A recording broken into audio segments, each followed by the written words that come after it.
Okay, everybody, we're a go. Please stand for the pledge. I pledge allegiance to the flag of the United States of America, and to the republic for which it stands, one nation, under God, indivisible, with liberty and justice for all. Thank you. Roll call, please, Amy. Okay. Mr. Ennis? Present.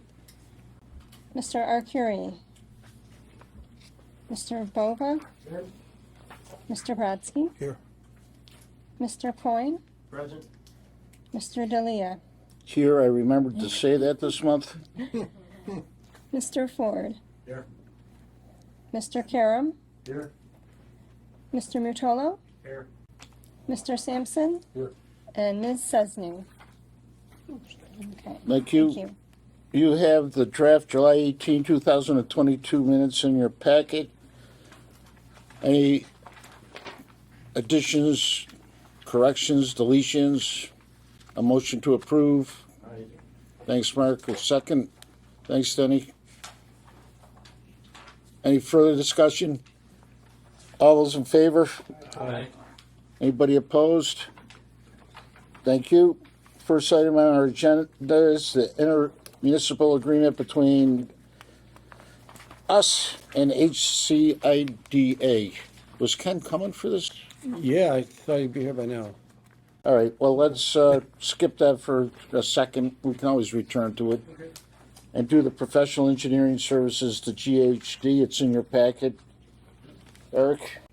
Yep. So this came in front of our capital committee meeting last week and passed through there. This is for our disinfection conversion project. As you know, that is in construction currently. We are switching from gaseous chlorine to liquid. Going through the design process, the original agreement was passed by the board in 2020 with GHD. As we got through 2021, we had significant design changes, and also with the progression of our new SCADA infrastructure that we're implementing, we required a bunch of new programming and panel design, which then fell on GHD to incorporate, and that was not part of their fee. So based on the number of hours that they've spent, I thought it was a pretty reasonable charge, and the tune of, I believe, the resolutions for about $33,000. And this gets us through all their construction administration and construction inspection phase of the project. Any questions for Eric on this? A motion to approve as presented. Thank you, Vince. A second. Any further discussion? Rocco. All those in favor? Aye. Anybody opposed? Thank you. So next resolution. How you doing? Good. A little late. Sorry. We're on the professional engineering services. Eric? Sure. Thank you, Chairman. For this next resolution of professional engineering services to Larson Design Group, this is part of the initiative to update our hydraulic modeling software and our GIS framework. The last time our hydraulic model was calibrated and updated was 2007, which is about 15 years ago. So we're definitely due there. The last time this initiative came up was about 2015. Again, I don't necessarily know the history at that point, but my gut says it was due to price. It probably got put on the back burner. So we updated the RFP earlier this spring, put it out on the street. We got some really high power proposals back, some of the best companies that do this stuff in the country. So what was amazing was the three proposals we got back as as a final package to look at. There was about a $15,000 difference between all of them, that's also quite surprising. So the decision wasn't made solely on cost. Larson was the cheapest of those, but I mean, for a $15,000 difference on a $177,000 effort, that's a pretty good, pretty tight spread. number of us here scored it. We even brought in the IT group because there's a lot of software component to this work as well. And we actually, everybody ended up with the same ranking. So it was pretty clear cut across the board. Again, this is to update our hydraulic model, recalibrate, and update our GIS model as well. And so you know, the work will be done over about 18 months, so it'll be paid for out of 2 different budget years from our cash capital accounts. So Eric's budgeted $100,000 this year from money that's already in a reserve fund that's been accumulated from prior years. We'll budget the balance of it for next year's, coming out of the same cash capital accounts. So we know where the money's coming from, essentially. Any questions for Eric regarding this? I'll move it. Thanks, Rocco. Second? Second. Thanks, Bruce. Any further comments, questions, concerns? Good work. All those in favor? Aye. Anybody opposed? Thank you. Now we'll go back to the municipal agreement. So, in a nutshell, there's a project going on at the Schuyler Business Park. The Herkimer County Industrial Development Agency has been very aggressively marketing land for development down in Herkimer County. The business park in Schuyler has been landing some tenants coming in. And John Pisek, who's the director of the agency, has another company coming in that they want to get connected right away. They did not have, they weren't able to get pipe in time to keep this project on track. And so he met with us. Eric and his department have figured out that we had enough pipe on hand that was designated for a project that won't happen until later next year, which would allow us plenty of time to reorder. So what this agreement does, and Ken worked it out with the IDA's attorney, what it does is allow them to use our pipe and replenish the supply for us with a small administrative fee on top of that, which we got them down from 8%, right? Earlier conversation. So this agreement is essentially fronting the Herkimer IDA this pipe so they can keep this development project on timetable, and then they will pay for the cost of replenishing our supply. And Eric had pretty extensive negotiations with him, so if you have any other questions, I'm sure between Eric and Ken, they can probably handle it. So we don't currently need this pipe? We will need it, but it was designated towards a specific project, and Eric has determined that since we're not going to do that project this year, in talking to suppliers and foundries, there's enough lead time to get that pipe back in stock in plenty of time before we actually work on the project next. Yeah, the project was slated actually to start in June, and we ordered material in January, expecting it to be here for June, and it wasn't. So the delay in that material delivery puts it to next year. Yeah, it's not a project we'll do over the winter.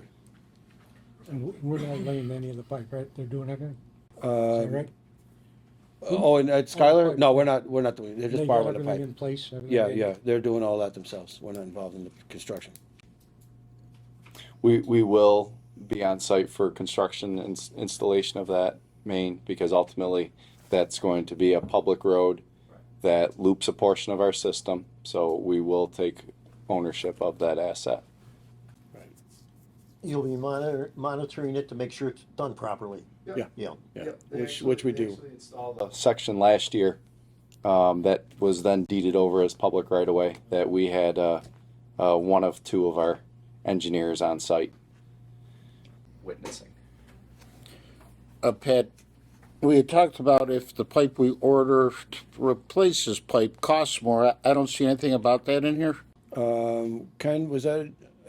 No, that's not part of the only thing in there is apparently the pipe is priced annually, but because of supply shortage, there is a rider that now all the suppliers are basically kicking up the price by adding a rider, but there's nothing in there about if the price goes up or if the price goes down. It's set at the price plus administration fees. So arguably the cost of the pipe could go down, which would, luck on that one. well, I don't know. I think supply chain is sort of a funny thing. Prices are up and down depending upon the type of goods that are being ordered, so I'm not sure. But there is nothing in there that provides, because we don't know exactly when we're gonna be ordering.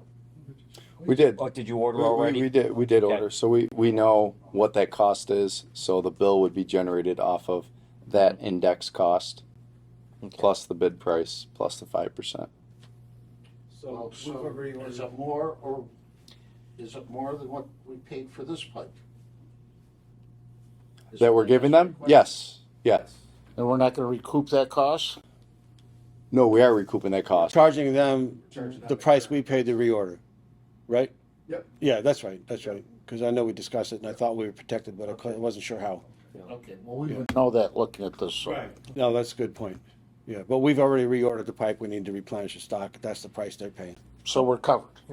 There you go. How much of this 8-inch pipe would we be using in the next couple of years? Well, that depends how much money we get. Well, no. How much is in the plan? In the plan right now, we're talking could be upwards of 10,000 feet And how much have we ordered? for right now.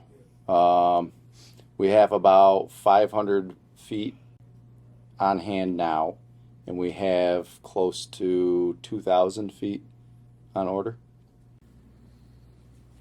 And what do you expect would happen with the price in the future?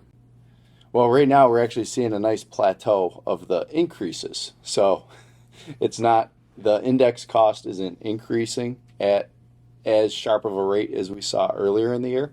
So it is starting to plateau. Is it going to drop? I'm not necessarily confident in that. Is it going to go up? That Should we be buying, one of the, later on as we get into the budget, one of the proposals I'm gonna talk about is getting more inventory, using a one-time purchase to get some more inventory, notwithstanding what our projects are necessarily, and I'm just wondering when that might be a good time. Yeah, I think any time is a good time for that. The real question is gonna be the storage. You know, Right. our pipe yard can only accommodate so much. We'd have to figure out how much we could reasonably buy and keep safe and secure. If storage is, if the board decides to get additional inventory, we usually get some in advance because we have the cash capital and we go like a year. But if we decided to do that for later in the year, you might want to look out for storage from other public authorities and local governments and see if space can be made available, if that happens, and not wait 4 months and then start looking. Yeah, no, we've already actually allocated a contingency location on one of our parcels that we can prep pretty quickly if we needed additional storage. But on top of 8-inch, you know, there's a heavy need for other sizes as well. For that I'll use an example, that DOT work that is pending for next year. So there's a lot. And the DOT though is paying, are they paying for the pipe? No, No. no, that's us. That's us. Are they putting it in? Yep. And we have this brief commercial. Thank you. Okay, so we covered the pipe costs. Any other questions regarding this agreement? I think it's good. Someone care to move it as presented? Bruce, is there a second? Seconds all over the place. Any further discussion? It's an auction. All those in favor? Aye. Anybody opposed? Thank you. July finance report, Jim. In your packets or in your binder is your July financial report. Just quick overview, water consumption is up to 10% over compared to the prior year, so we're good there. Water sales, we're up 200,000 compared to budget, up almost close to $1 million compared to last year, which is expected. Cash flow, we're up $1 million right now, which we're going to need in the fall to pay for some bills. So everything is looking good, even considering, you know, we were receiving those letters that are increasing prices on contracts. So that hasn't really hit us like I anticipated. Maybe it will come more towards the fall. So things are going well. Any questions for Jim? No, how are we doing on delinquents? Slowly, Pardon me? slowly collecting. Receivable, Had some major ones, but I don't see them on the list now, so, We had some pretty big ones pay up, yeah. I was Nursing gonna home, say, must be uh, done something. the apartment complex. Did they? Yeah, well, not Michael Walsh, but Algonquin, I think it was. Yeah. paid up. Algonquin and 100 Rucker, I believe, sold. There were a couple of, $50,000 payments that we received in regards to apartments being sold, buildings being sold like that.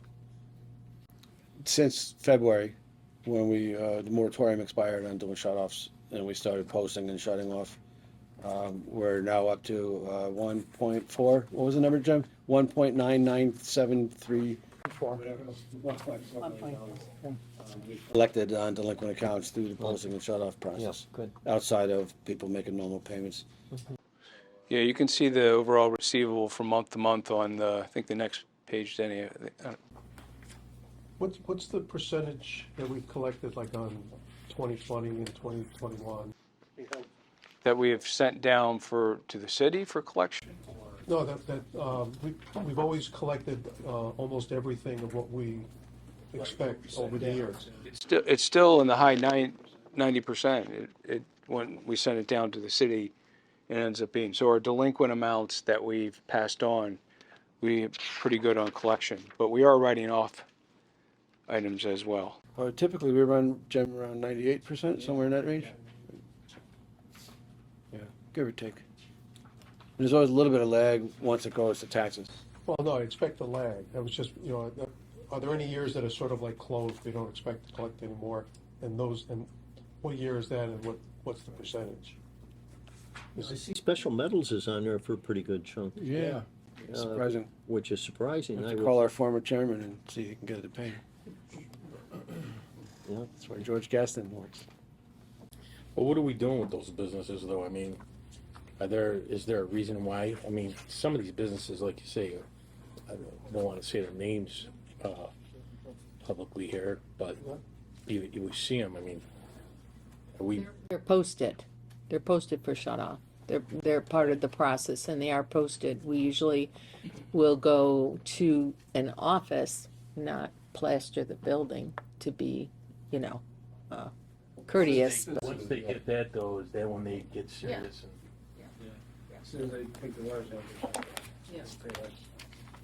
So once they get their shut off notices, what's the percentage that actually get turned off? Yes, I would say so. How many actual people do we post? Like, yeah, it's, 85%. They're usually coming to the window up here and trying to negotiate. Yeah. We see them all the time. Once they get that sticker, it's pretty effective. The New York State program that they came out with COVID money has allowed a lot of people to tap into that. It's quicker and they've been paying the full amount, so it's a great program. Yeah, It's been very helpful for us. they know how to play the game, right?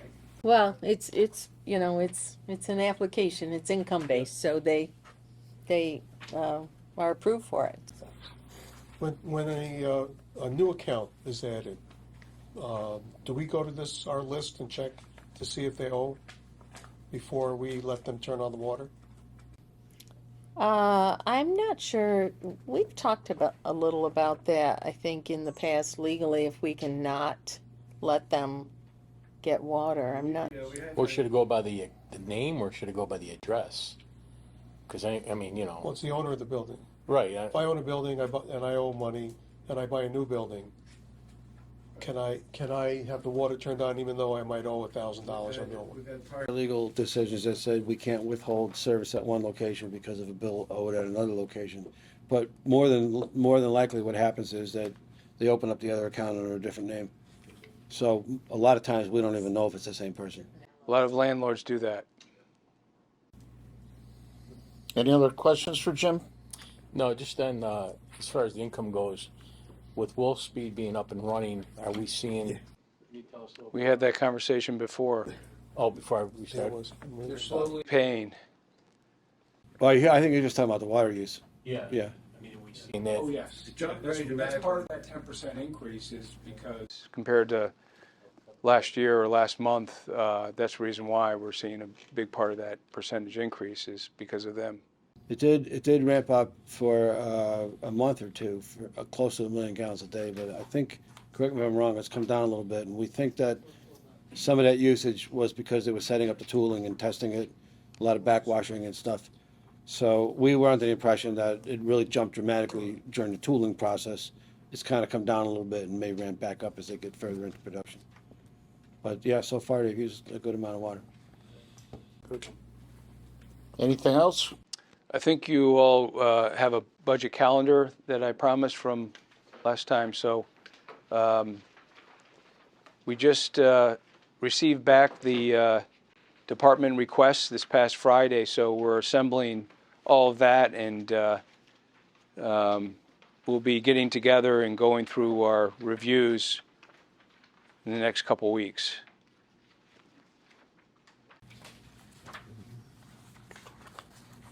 As of now, obviously subject to the chairman's discretion, but we've set it up to coincide the September monthly meeting with a workshop under the assumption that the agenda would be very short. We'd get through it quickly, and this way board members wouldn't have to come in on two different dates for a workshop and or a meeting. And then in October, typically the third Monday would be the board meeting. We've set that up as the second workshop if it's necessary. And then the following Monday, pushing the board meeting off a week, would be the rate hearing and then the board meeting where we'd vote on it. So we're using the normal meeting date in October as a second workshop if we need to have one at that point. Will we be given advance copies so that we'd be prepared at the meeting? Oh, of course, yeah, Okay. yeah.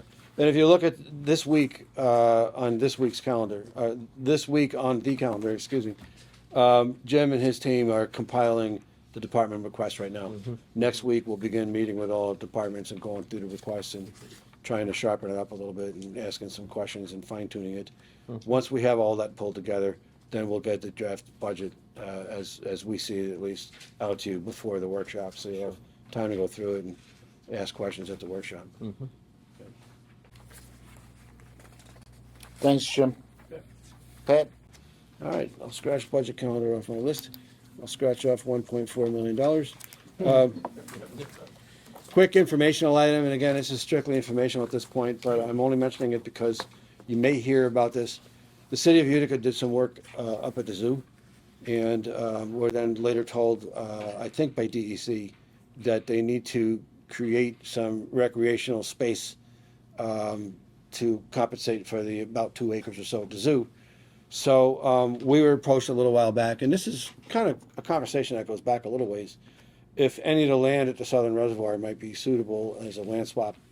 And Eric's looked at it, Dick Goodney looked at it prior to that. We kind of all agreed that we'd be able to do that, and essentially it would be along Valley View Drive, right at the edge of the Southern Reservoir property.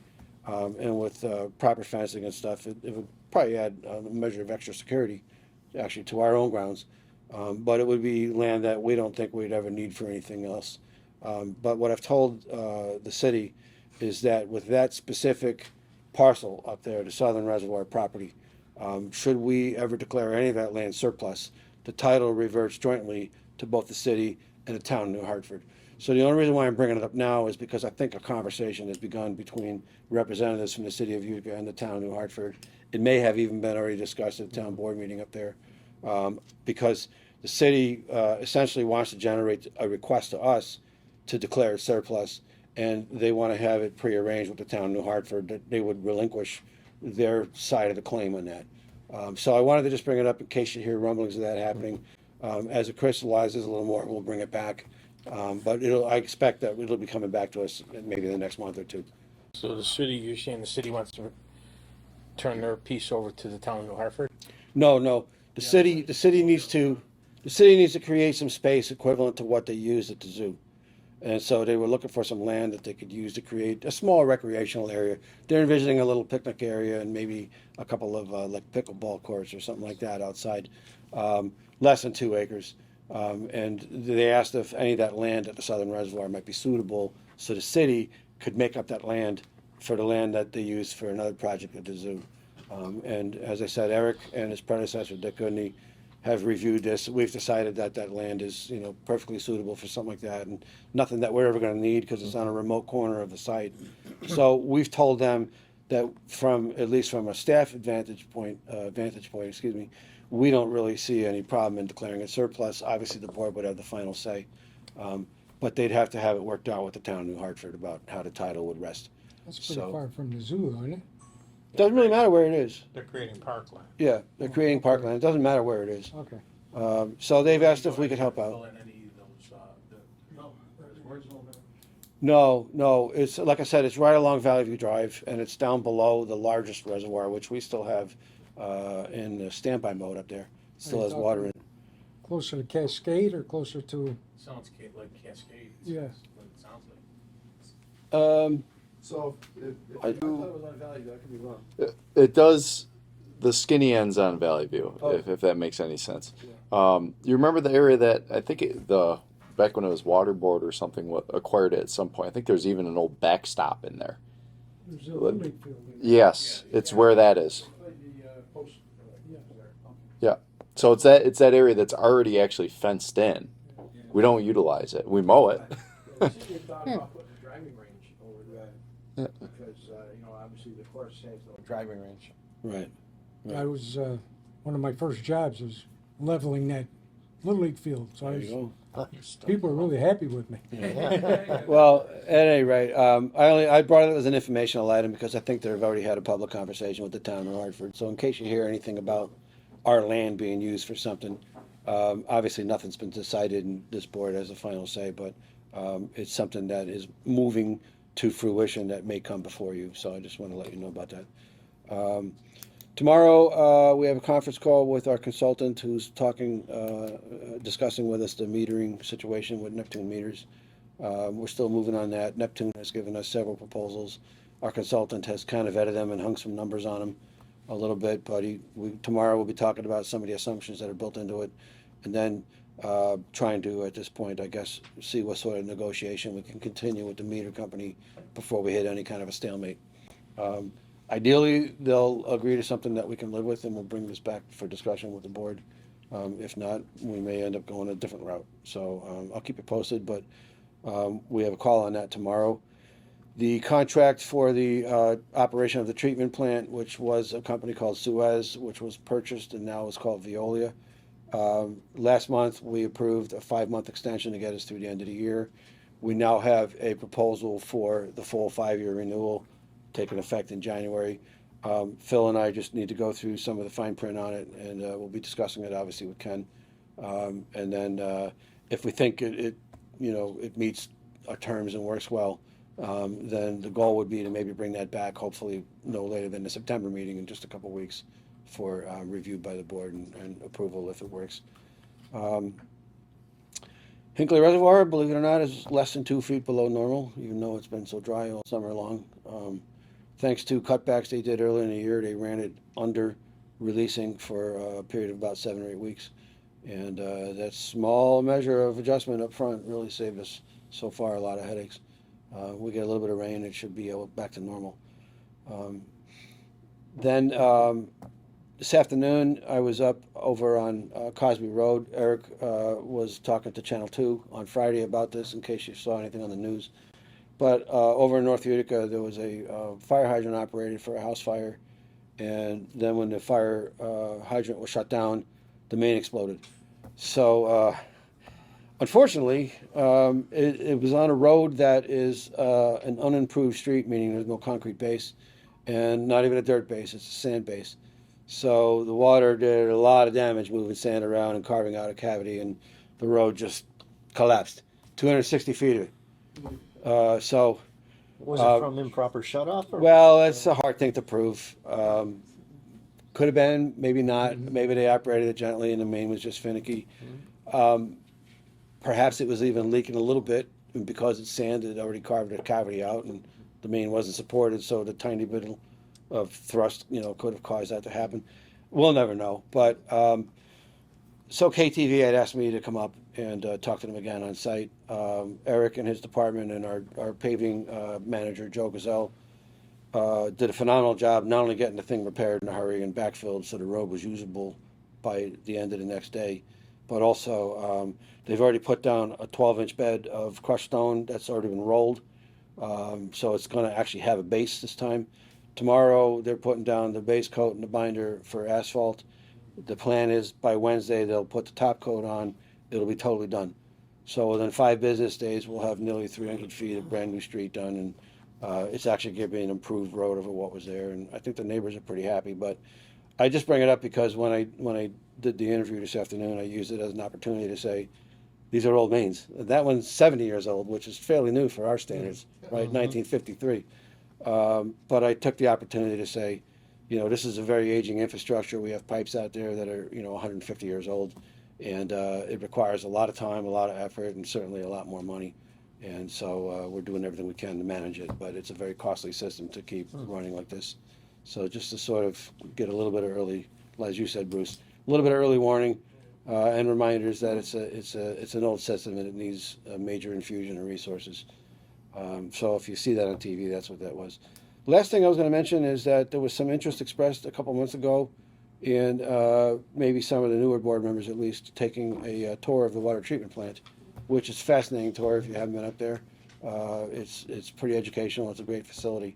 So we thought we'd offer that. Phil Tancora, who's not here tonight, our water quality director, has worked out a couple dates with Veolia, our managing partner up there. We're looking at either September 20th or the 21st. And really, he said anytime before 7 p.m.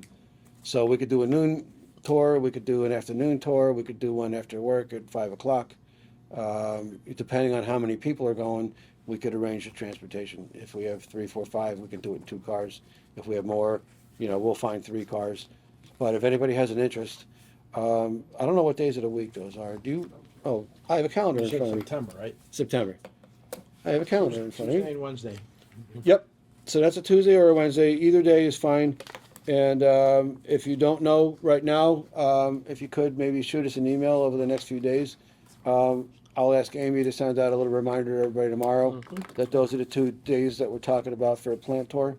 And then once we know who's interested, we can figure out whether we do it as a lunchtime thing or we do it later in the afternoon or something, or even morning for that matter. Call the bus company. They'll bring a bus company. A rolling buffet. There you go. Anyway, it's a good tour. I would encourage you to go see it if you haven't seen it. And unless there's any questions, that's all I have. On that road replacement, did you Yes. also replace the main? Just a section that blew out. Yeah, they just had to cut a small section. Still got a 7-year-old main with it. We do. Yeah, but we wouldn't be putting on a top coat of pavement by Wednesday if we had to replace the entire main. Yeah. Unfortunately, that whole neighborhood's in the same boat.